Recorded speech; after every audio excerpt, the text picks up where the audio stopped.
Muraho neza nshuti, mbanje kubasuhuza mbifuriza amahoro y'Imana. Nitwa Turatsinze Emmanuel, nkaba nifuje ko dusangira ubu bumenyi. Nk'uko tubizi twese, buri kintu gikenera kwitabwaho kugira ngo gihorane ubuziranenge. Niyo mpamvu n'urukundo rero rukenera kwitabwaho kugira ngo urutanga ari we nyiri gukunda ndetse n'uruhabwa ari we nyiri gukundwa babigendanemo neza. Kubw'ibyo rero hari ibintu 5 byagufasha uri umuhungu kugira ngo ubikorere umukobwa ukunda, ubashe kumwigarurira no kumugumana wenyine. Ikintu cya mbere rero ugomba gukora wowe muhungu kugira ngo umukobwa w'inshuti yawe umugumane wenyine hatagira umugutwara, icya mbere ni ukumwitaho. Kwita ku wo ukunda rero bivuze ko uba ugomba kumwereka ko uri uwa mbere mu kumenya ibye byose, ukamenya ibimubabaje n'ibimushimishije, uko bwije n'uko bukeye, ni ukuvuga umunsi ku wundi, kandi ukaba uwa mbere kubimenya. Ndetse ntibibe kubimenya gusa, ahubwo ukamwereka ko ufite n'ubushake bwo kumufasha kubivamo cyangwa kubikemura. Ahangaha cyane cyane ntibiba bimubabaje. Nubikora rero ukamwereka kumwitaho, nta kabuza nawe azarushaho kukwiyumvamo.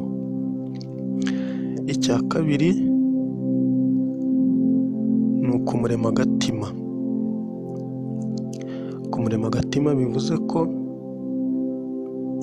mu bimubabaje uba ugomba kumuba hafi, ukamuhumuriza, ukamwumvisha ko bibaho, ndetse ikirenze ibyo ukamwereka ko mwifatanyije, ukamwereka ko akababaro arimo muri kukanyuranamo, ndetse ukamwereka ko uri gukora ibishoboka byose kugira ngo ako kababaro akavemo. Ibyo nabyo nubikora azabona ko urushaho kumwitaho, nawe arushaho kugukunda no kumva ari wowe wenyine mwagumana mukarambana. Icya gatatu ni ukumwereka ko ari we wenyine rukumbi ufite mu mutima wawe. Iki ngiki ni ikintu gikomeye cyane, kuko numwereka ko ari we wenyine ufite mu mutima wawe, nawe bizamutera kugukunda wenyine, akwimariremo wenyine mu mutima we. Kubimwereka rero uzabimwereka ute? Ni uko uhora umwereka ko ari uri mu bitekerezo byawe. Wenda urugero, nk'igihe mutari kumwe ukamuhamagara kuri telefone kenshi gashoboka, ukamwandikira utumesaje umubaza uko yiriwe, uko yaramutse, uko yaraye byose, mbese ukamwereka ko umuhozaho ijisho ndetse umuhozaho n'ibitekerezo, ukamwereka ko uba ukeneye kumenya amakuru ye y'ibyamubayeho byose. Ibyo nibyo bizagufasha no kumenya ibyamubabaje. Noneho nk'uko twabibonye haruguru, bigufashe kumenya ko uko wabimufashamo kugira ngo ibyamubabaje abivemo, asubire mu buzima bwo kwishima no guseka.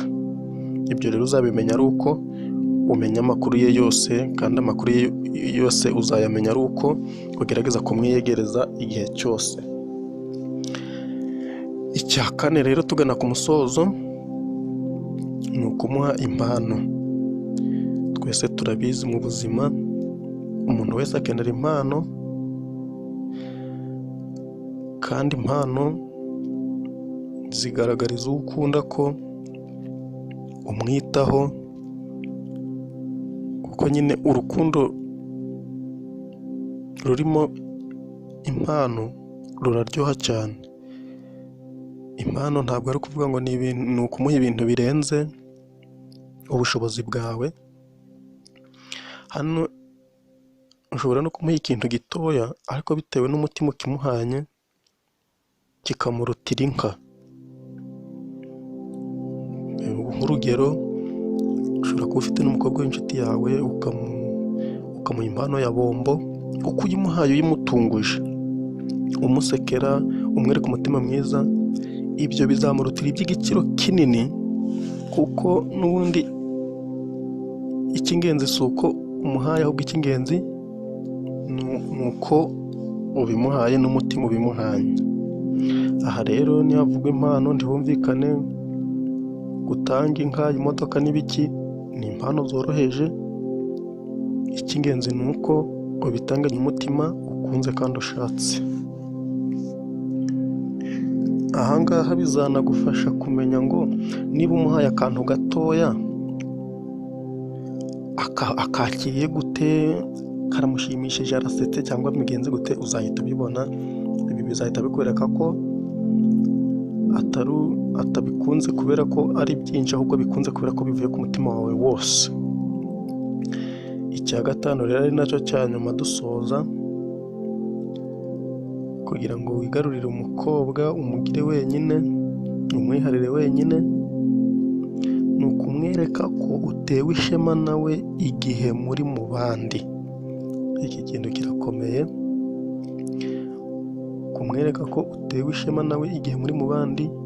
Ni ukuvuga ngo igihe muri mu bandi uzamurata, umubwire abandi, uyu ni inshuti yanjye, uyu ni sheri wanjye, ubimubwire uri fiyeri, n'abandi babibone. Icyo gihe bizamushimisha, kuko azabona ko uba ukeneye ko n'abandi bamenya ko ari inshuti yawe. Ibi azabikunda cyane, kandi arusheho nawe kugukunda.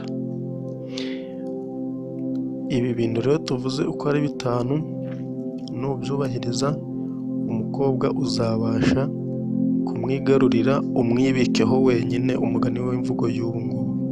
Murakoze cyane, naho ubutaha mu kindi kiganiro.